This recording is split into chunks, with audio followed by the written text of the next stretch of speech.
Hola, hola, bienvenidos, bienvenidas a este nuevo episodio de Coyunturas Podcast, por supuesto, este recorrido con toda la actualidad política de México y el mundo. Tenemos este nuevo episodio en esta nueva semana. Mi nombre es Juan Carlos Flores en compañía de Ricardo Romano. Ricardo, ¿cómo estás? El tema definitivamente de esta semana, el que tocaremos a mayor profundidad, ni más ni menos que la renuncia de Alejandro Gertz Manero, mi estimado Ricardo. Sí, saludos Juan Carlos, espero que te encuentres muy bien allá, imagino ya en un clima gélido en Madrid. Em, pero sí, antes de entrar en materia, pues vamos a hablar un poco sobre dónde nos pueden sintonizar, que es en Facebook, en YouTube y en las plataformas de podcast, principalmente en Spotify. Ahí pueden sintonizar este y el resto de episodios. Algunos de ellos realmente son un tanto atemporales, o aunque no sean tan temporales, o más bien tan actuales, al final de cuentas la información sigue vigente, como por ejemplo cuando hicimos el análisis de algunas cuestiones electorales. La oposición en el país, esa sigue vigente, o sea, no existe. Entonces, Sigue lo que estando escucharon de igual. nosotros hace 2 años sigue estando igual. Todo eso lo pueden sintonizar en nuestros episodios de coyunturas. Efectivamente, Ricardo. Y bueno, como bien tú dices ya, aquí en Europa empieza a sentirse cada vez más crudo el invierno, aunque bueno, de fríos ya estamos un poquito acostumbrados, es lo bueno, bendito sea Dios. Pero mi querido Ricardo, las cosas donde están calientes son en la Ciudad de México porque ya se acabó el mandato de Alejandro Gesmanero. Le faltaban 2 años para concluir su periodo. Sale de manera anticipada un hombre ya casi nonagenario. Mi estimado Ricardo nació un 31 de octubre de 1939. Dios mío de mi vida. A lo Plena Segunda largo. Guerra Mundial. Sí, sí, exactamente. Exactamente, exactamente. Justo el año que inició la Segunda Guerra Mundial. Imagínate cómo estaban las cosas cuando este señor vino al mundo. Y ha sido parte y ha sido una constante en el aparato político mexicano contemporáneo de los últimos fácil 50 años. Ha sido un hombre recurrente, ha sido procurador, ha sido fiscal, es dueño de una universidad. Ahorita no me acuerdo si es la UTLAP, mi estimado Ricardo, ahorita me lo recordarás. La Si no, UTLA, ahorita sí, la UTLA. la UTLAP es el dueño de la UTLAP, es un hombre con muchos recursos, con muchísimo dinero que llegó como fiscal. eh, y bueno, digo, no es por atacar a un hombre de su edad ni nada por el estilo, pero vaya, parecía que el elefante reumático de la fiscalía pues quedó muchísimo a deber y parecería que este hombre no hizo absolutamente nada en sus años al frente de la Fiscalía General de la República, más que perseguir sus asuntos personales, literalmente, mi estimado Ricardo, por el asunto del asesinato de su hermano. Y bueno, meterse al Sistema Nacional de Investigadores cuando había investigado absolutamente nada, habiendo sido rector, como insisto, de la UTLAB y prácticamente el dueño de esta universidad allá en Puebla, que tú conoces bien esa zona, mi estimado Ricardo. Y me parece que este es un movimiento clave, o no sé, ahorita me darás tu lectura política, Ricardo, amigos, porque me parece que estamos en un momento crucial. ¿A qué me refiero con un momento crucial? A que sabemos o hemos visto que Claudia Sheinbaum tiene, al menos había una descoordinación que posteriormente lo admitió, por así decirlo, que había una descoordinación o faltaba más coordinación con la Fiscalía, la Secretaría de Seguridad Pública y Protección Ciudadana, etcétera, etcétera. Y bueno, creo que Alejandro Gertz significa más para el López Obradorismo que para este actual gobierno de Claudia Sheinbaum. Un hombre que no tuvo datos ni cosas concretas, no se le puede, un hombre que quedó a deber al frente de la fiscalía, un hombre que, insisto, de hecho había o hubo varios momentos en los que circulaba información por ahí de que estaba ya muy enfermo, de que ya no acudía a la fiscalía. Al final, pues, resultó ser mentira, resulta que es un hombre que está todavía cabal, mucho más lúcido que Joe Biden y que Donald Trump, definitivamente. Pero bueno, uno pensaría que a esa edad uno lo que quisiera, bueno, pues, como rector o como dueño de una universidad muy importante, que no es nada barata, etcétera, pues ya se dedicaría a descansar, pero no. No, no, no, no, no. ¿Qué tuvo que hacer Claudia Sheinbaum para ya quitarse a este lastre llamado Alejandro Gers Manero? Bueno, tan sencillo como ofrecerle una embajada, prácticamente exiliarlo. Esto me suena, Ricardo, a estos exilios que ha habido políticos que son costumbres morena, que fueron costumbres en otras épocas también recientes, 70s, 80s, etcétera. Recordamos a Díaz Ordaz como fue también embajador y demás, cónsul y todo eso. Bueno, Alejandro Gertz se va bueno, viene a Europa, estará en Berlín o en Alemania, perdón, no en Países Bajos, no lo sabemos bien. Pero bueno, ya aceptaron o avalaron su renuncia, se queda al frente Ernestina Godoy, será la interina, en lo que mandan esta decena de candidatos que ahí, tienen 10 días para elegir 10 candidatos. El Congreso se lo mandan a la presidencia de esos 10 escoge una terna, y de esa terna, pues bueno, ya el Congreso descarta y elige a quién será el próximo fiscal.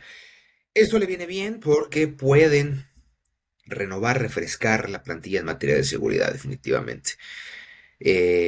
No significa precisamente que sea alguien afín al gobierno, que sea completamente independiente como debe de ser, pero bueno, vaya, este hombre era tan independiente que solamente trabajaba en pro y en beneficio de sus propios intereses.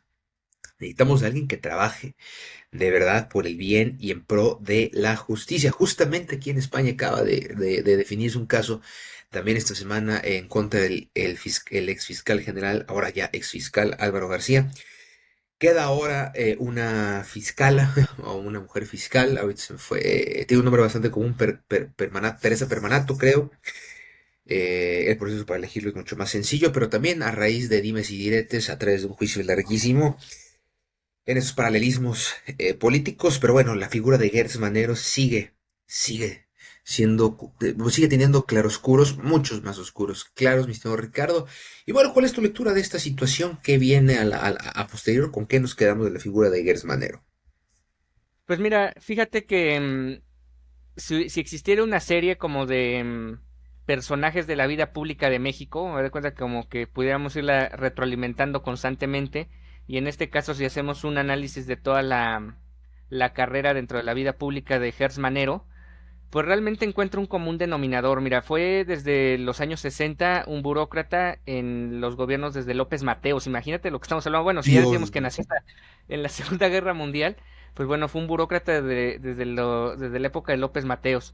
Luego, su primer papel, digamos, preponderante es haber estado dentro de la administración de Luis Echeverría. Estuvo enfrente de la Coordinación Nacional de la Campaña contra el Narcotráfico, así la llamaron en aquel entonces, en la famosa, extraoficialmente como se le conoció como la Operación Cóndor, que digamos ya eran como el inicio de este tema donde había ciertos vínculos, como los albores, ya vínculos formales, no formales, entre gobierno y narcotráfico, cuando empezaba el narcotráfico a crecer, empezaba a ya tener como una línea de trabajo ya menos empírica, a como pudo haber sido antes. Después, aquí lo que llama la atención es que él ha ido brincando de partido en partido, de aliado en aliado, porque al final de cuentas no es como que precisamente ella ha formado parte directamente de algún partido, pero sí ha estado dentro de las administraciones que están en el poder. Llegó Cuauhtémoc Cárdenas a la Ciudad de México en finales de los noventas y lo nombró también jefe de secretario de Seguridad Pública.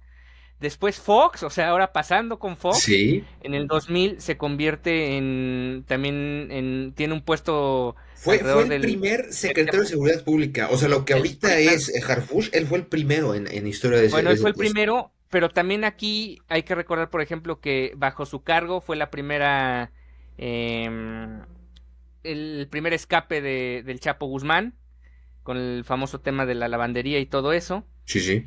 Después, más adelante, él presenta su renuncia ya, imagínate esto, hace 20 años presentó su renuncia de jubilado, como jubilado a ese cargo en el 2004.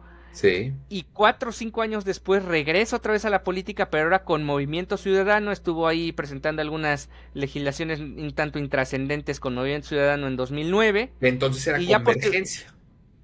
bueno, en ese momento era Convergencia. Y ya ahora mismo, lo más reciente, pues fue su acceso dentro del gobierno de López Obrador como fiscal en 2018, renovado, y ahora ya presenta su renuncia, ¿no? La realidad es que de todo de esta línea del tiempo, lo que yo detecto, el punto en común es que siempre ha sido aliado del que está en el poder. Y eso Ujú. nos habla mucho, tanto para bien como para mal del personaje. ¿Por qué para bien? Porque, bueno, de alguna u otra manera, pues las relaciones públicas se ve que están al orden del día aún a su longeva edad. Tiene esta capacidad de negociación, yo creo que tras bambalinas. Pero para mal en el sentido de lo que tú ya mencionabas, realmente no vamos a recordar a Gers Manero como un personaje muy simbólico o muy preponderante de grandes acciones o de gran relevancia dentro de la política mexicana en su historia más reciente, ¿no? O en los últimos 50 años. Más bien lo vamos a ver siempre involucrado, y esto seguramente lo vamos a ver después de alguna u otra forma tejido con algunas acciones donde no quedó claro o quedó muy gris el resultado de la situación, y que va a ser justo el tema que vamos a ligar con esto, que va a ser el tema de Miss Universo. Exactamente. Y bueno, vamos a hablar, mi estimado Ricardo, de algunas de sus controversias recientes. Porque, insisto, o sea, y tú ya nos diste un poquito de su trayectoria política desde el 76. Imagínate en esta operación Cóndor contra el narcotráfico. Imagínate nada más cómo era México en aquel entonces. Pero fíjate que a la par siempre ha estado muy inmiscuido también en la academia, ¿eh? Siendo profesor, bueno, es egresado de la Libre de Derecho, doctor en Derecho por la UNAM, ha sido profesor en el ITAM, en la UNAM, en la Universidad de Anáhuac, eh, estuvo en las FIMPES, o sea, ocupó el cargo de presidente de la Federación de Instituciones Particulares de Educación Superior. em, También fue presidente del Ceneval, esta institución también de educación superior, insisto, rector de la Universidad de las Américas en la Ciudad de México, Ricardo. O sea, un tipo bastante curioso. E insisto, desde que llegó en 2019, de lo más destacado ha sido que abusó de su cargo por perseguir y encarcelar a Alejandra Cuevas y Laura Morán por el fallecimiento de su hermano Federico Gers en 2015. Denunciado por tráfico de influencias por el exconsejero jurídico de presidencia, Julio Scherer Ibarra, también otro tema que da para 4 o 5 de estos episodios. Y pues tener sus propiedades que tiene aquí en Madrid, en París, en Ibiza, en Nueva York, en Los Ángeles, etcétera. Y eso que te digo, ¿no? A nivel académico, pues al ser admitido en el Sistema Nacional de Investigadores, después de haberlo intentado durante 11 años consecutivos, debido a su insuficiencia de producción científica, bueno, llegó al poder y lo consiguió. Esas son algunas de sus claros oscuros que ha tenido, insisto, más oscuros que claros a lo largo de la vida. Y bueno, se va como embajador, o sea, quiere decir que todavía va a seguir activo de alguna u otra forma en la vida política del país, Ricardo. Y bueno, si quieres, vamos al siguiente tema, que teníamos un tema, pues ya no sé si menor, ya no sé si llamarlo eh, menor, porque si bien tiene que ver con Miss Universo, que también es todo un tema, ¿no? Más allá de que si México compró o no compró el certamen, si hubo tráfico de influencias y demás, me parece que por un lado las críticas excesivas a Fátima Bosch, pues digo, la pobre mujer no tiene la culpa de nada. Al contrario, me parece que fue muy valiente lo que hizo de denunciar a este tailandés que sí trataba muy mal a estas jóvenes. Pero se ha desviado muchísimo el tema, ya hablando ya del dueño de pues sí, del dueño que es Raúl Rocha Cantú, empresario regiomontano. De hecho, estuvo inmiscuido en el tema, ni más ni menos, Ricardo, de ese negro día, triste día del Casino Royal, porque él era uno de los dueños a los que le iban a cobrar piso en ese entonces, los Zetas.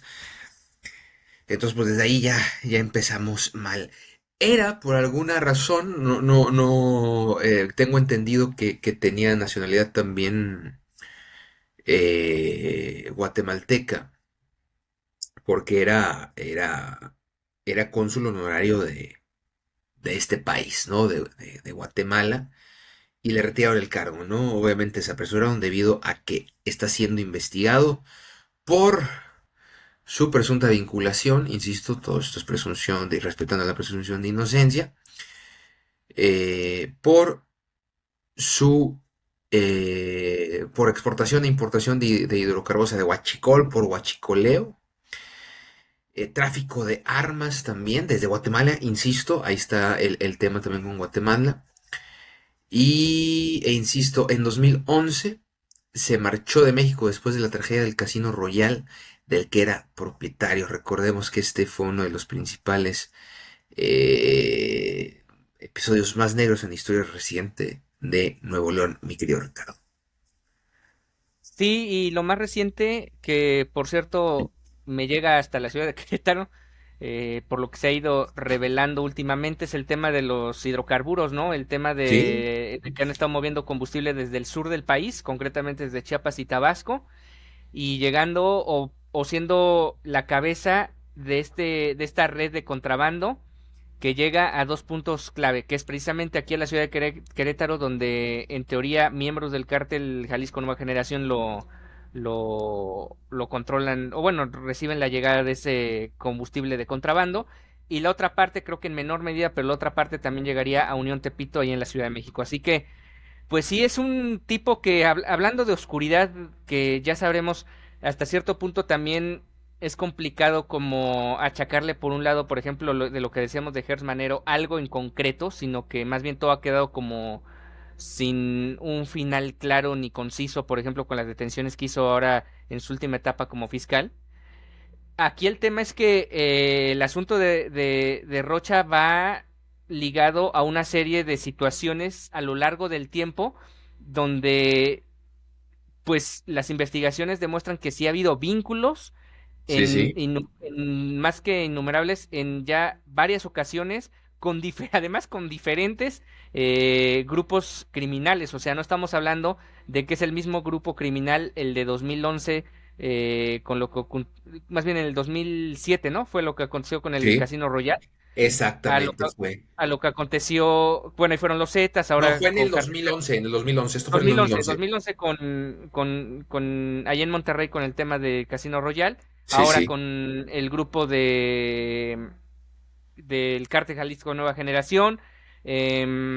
Obviamente también esto ya trasciende a nivel internacional con el tema, por ejemplo, ya con el certamen de Miss Universo y todo lo que conlleva la situación, que ahora sí da para un análisis mucho más cercano para la gente que le gusta este tipo de noticias rosa. Pero bueno, al final de cuentas, es un tipo que sí, ya no solo es marcarlo dentro de de ciertas acciones grises, sino ya algo más oscuro, donde se empiezan a comprobar cosas y obviamente desde la presidencia y varios personajes que están dentro del gabinete de la presidenta saben que pues es algo, no es un tema menor porque al final de cuentas termina siendo este tema de ir acumulando situaciones que a priori no sabías que estaban en una situación tan descompuesta. sí, sí, sí, sí. Y bueno, es que si recorremos un poquito la historia de este personaje, desde, bueno, el año sí es 2007, pero pues, perdón, el año es 2011 cuando él era un empresario, bueno, tanto de restaurantes, y empieza con la cuestión de los casinos y demás. Sucede lo del Casino Royal, se exilia, se huye del país a los Estados Unidos, se va a San Antonio o San Diego, perdón, se va a San Antonio, a Dallas, una de estas ciudades donde se fueron muchos regios a vivir, y desde ahí pues pide perdón, menciona que es una víctima y demás, eh, en fin, sigue creando negocios, nunca abandona el rubro de las apuestas, En 2017 es cuando ya tenía permiso las autoridades mexicanas para importar y exportar combustibles, después de haber emprendido en este sector 7 años antes. Y ahí es cuando empiezan ya las primeras investigaciones en este año, ¿no? Justamente en estaciones de servicio que tenía allá, o que tiene todavía, no sé, está en eso, allá en Monterrey, con otros socios por la venta de gasolina y diésel suministrados por Pemex, ¿no? Que supuestamente serían robados. Eso es lo que se le investiga. Pero bueno, ahí empieza la cosa, ¿no? La relación con Fátima Bosch, con su padre que trabaja en Pemex, compra hace un par de años el 50% de la empresa de Miss Universo. Pero insisto, ¿no?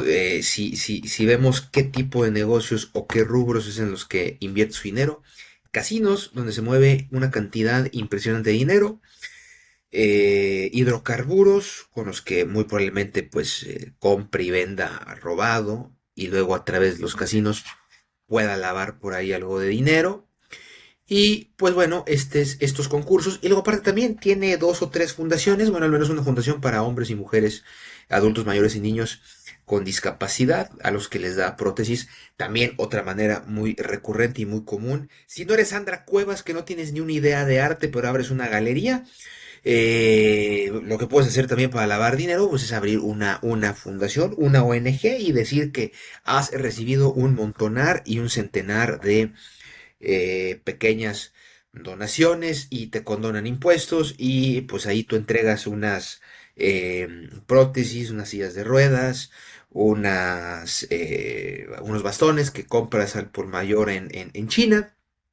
Es bastante rentable y sale bastante bien lavar dinero con esos métodos, ¿no? Su principal negocio, hidrocarburos, y empiezas a lavar dinero. Insisto, este señor no se sabe si eso o no, hay una investigación, pero me parece muy curioso que estén investigando un hombre que se ha dedicado, por lo menos en los últimos 20 años, a negocios en los que es muchísimo o muy rentable, pues lavar dinero, Ricardo. Sí, y ahí puedes arrobar a alguien que hablamos la semana pasada, que por cierto Hablamos de mucha marcó gente tendencia lo aquí. de Salinas Pliego, de que también ves que le cerraron el tema de los casinos, pues Ah, no sé si por ahí claro. también vaya esta situación con el señor Rocha. Sí, Y sí, pues sí. en definitiva, aquí ligándolo con lo de Gers Manero, pues ahí se habla también de que hubo cierta impunidad por parte del fiscal al no hacer una investigación más profunda e incluso al tener cierto conflicto de intereses con la persona en cuestión. Sí, definitivamente, Ricardo. Pues bien, estamos en la recta final, mi querido Ricardo, y digo, tú estás en México presente todos los días, tú estuviste hace poco en Monterrey, eh, digo, has ido seguido, vas a la Ciudad de México, no sé eh, si has ido últimamente a Guadalajara, pero ¿cómo ves, mi estimado Ricardo, el país ya en la recta final rumbo al Mundial? Bueno, hablando específicamente sobre el tema del mundial, yo creo que vamos a ver lo que acontece siempre en las ciudades sede. No digamos en todo el país, pero sí en las ciudades sede.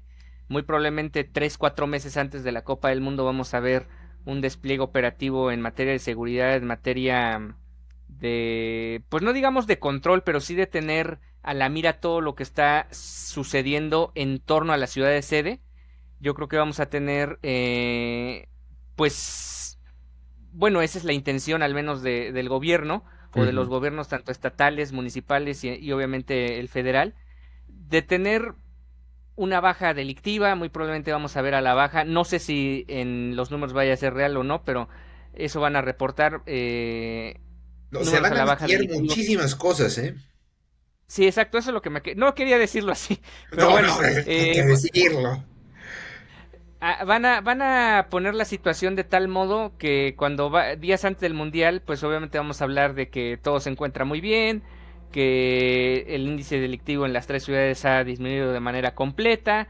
Obviamente, ahora mismo esta semana ha habido múltiples cierres en las carreteras del país.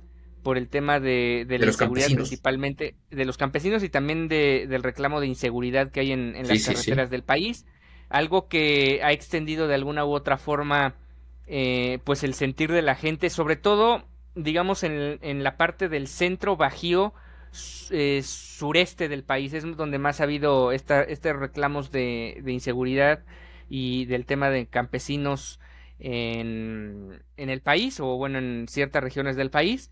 Pero bueno, volviendo al tema del mundial, yo creo que eso va a pasar.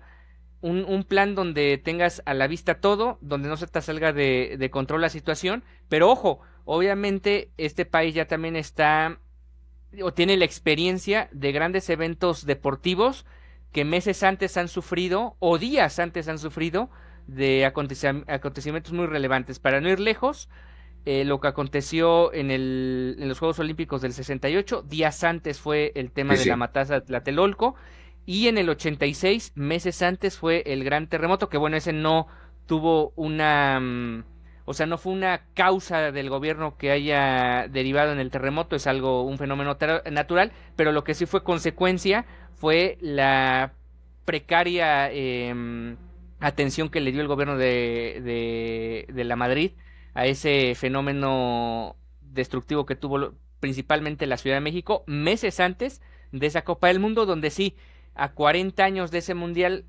nos cuentan, porque no, tú y yo no lo vivimos, pero nos cuentan que fue la maravilla, pero también hay que decirlo, 7, 8 meses antes, el país, o particularmente la Ciudad de México y la zona centro del país, vivió un colapso de este fenómeno natural muy destructivo, que cobró muchas vidas y que también, hablando de maquillaje, se maquillaron la cantidad de muertos que hubo en aquella ocasión. Pues sí, sí. Y bueno, nada más para finalizar, estoy con este mismo tema del Mundial.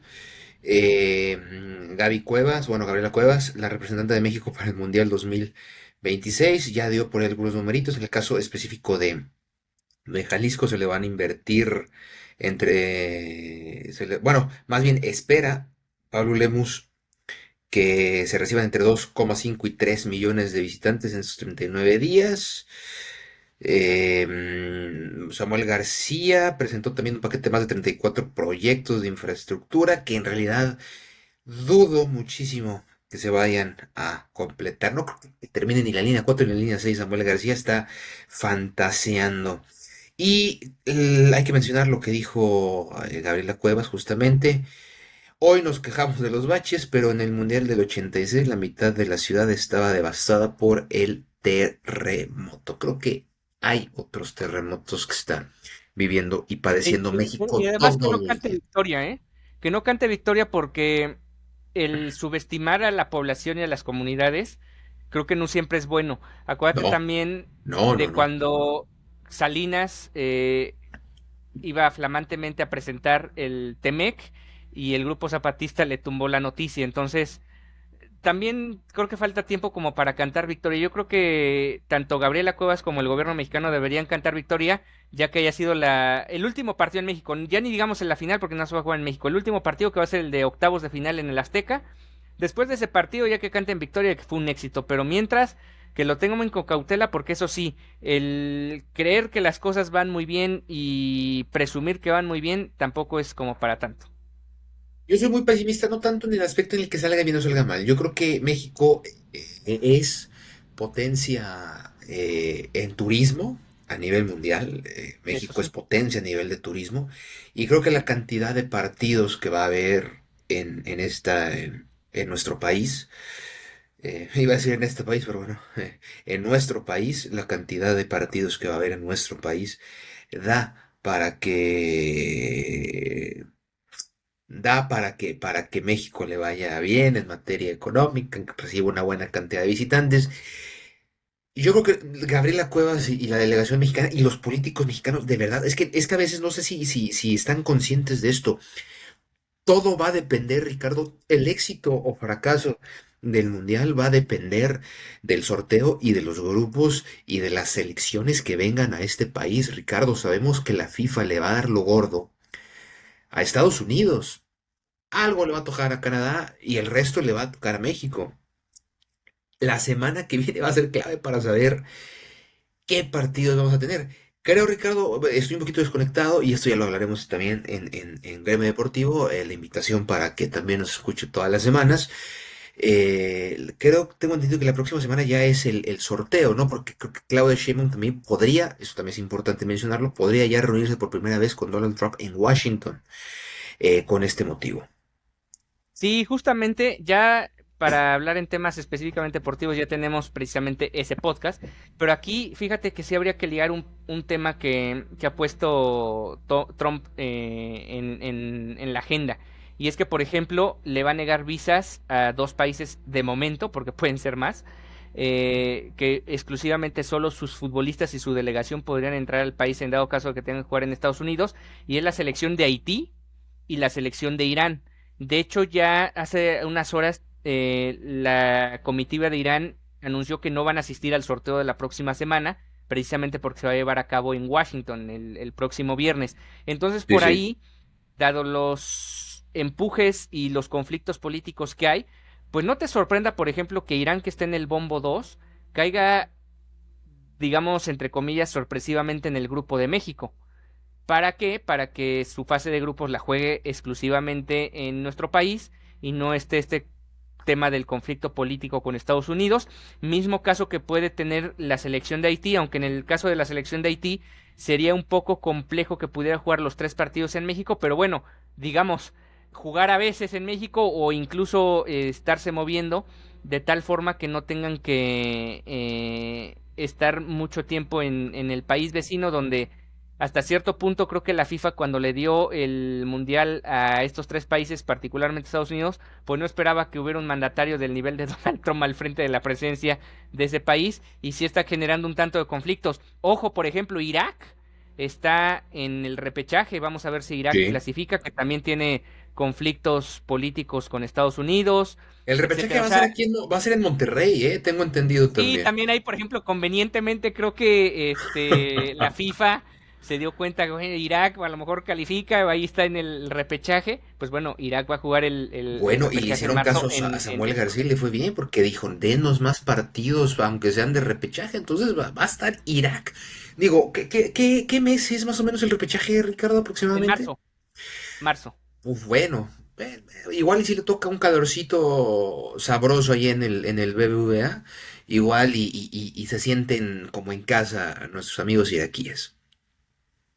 Sí, entonces todo ese tema, hablando específicamente de la extracancha, que es el asunto coyuntural político Sí, sí, de sí. estos países, pues está interesante el sorteo porque si siempre se ha hablado de que la FIFA tiene sus bolitas frías y sus bolitas calientes, pues más con la tensión política global que Ahora tenemos hoy en más. día, Ahora va a ser necesidad. este, sí, parece una necesidad Va a ser tenerlo por necesidad, no o por... No. tenerlo como un principio claro, no escrito dentro de las 7 hojas que vienen del protocolo de sorteo. A lo mejor hay una octava que no nos pasaron públicamente, donde viene todo este tema de las bolitas calientes. Y se salvó la FIFA con Israel, porque Israel, gracias a Italia, que a pesar de que tiene un eliminatorio un tanto complicada, Israel pudo haber también entrado al repechaje europeo.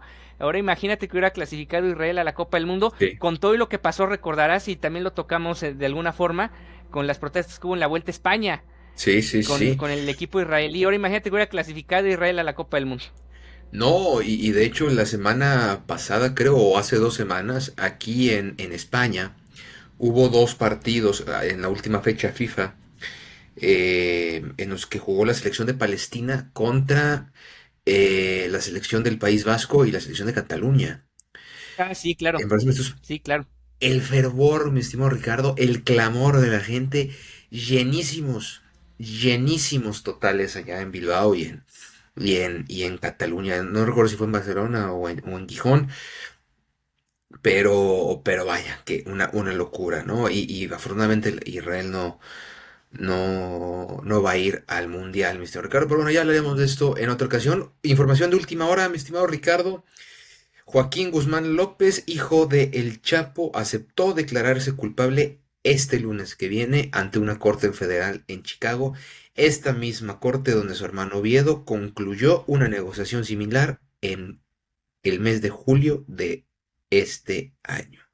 La Fiscalía para el Distrito Norte de Illinois informó Esto es información, insisto, de última hora. A la jueza Sharon Johnson Coleman, que la audiencia del 1 de diciembre, originalmente programada solo para dar seguimiento al estatus del caso, ahora será para que Guzmán López cambie su declaración inicial de no culpabilidad. Pues ahí está, mi estimado Ricardo. Habrá que estar al pendiente este lunes de este caso. Insisto, estamos grabando este episodio el 28 de diciembre, entonces ya tenemos información adelantada de lo que será nuestro próximo episodio, Ricardo. Justo lo que te iba a comentar, que creo que muy probablemente ya tenemos el tema principal de la próxima semana. Y bueno, a reserva de cómo vaya avanzando el país internamente aquí en México, reportaba Mitofsky que hace encuestas semanales, que es la cuarta semana consecutiva en caída de la aprobación de la presidenta por todos los factores externos que ha tenido e internos que ha tenido dentro del partido. Sí, sí, sí. Pues ha sido una caída consecutiva. Obviamente no es como para que se alarme ni mucho menos, pero no deja de ser un tema de una tendencia, ¿no? Una tendencia, exactamente. Veremos cuántas semanas más puede estar esta tendencia a la baja. Ricardo, pues con esto finalizamos este episodio. Con información, de hecho, hasta de última hora, imagínate nada más.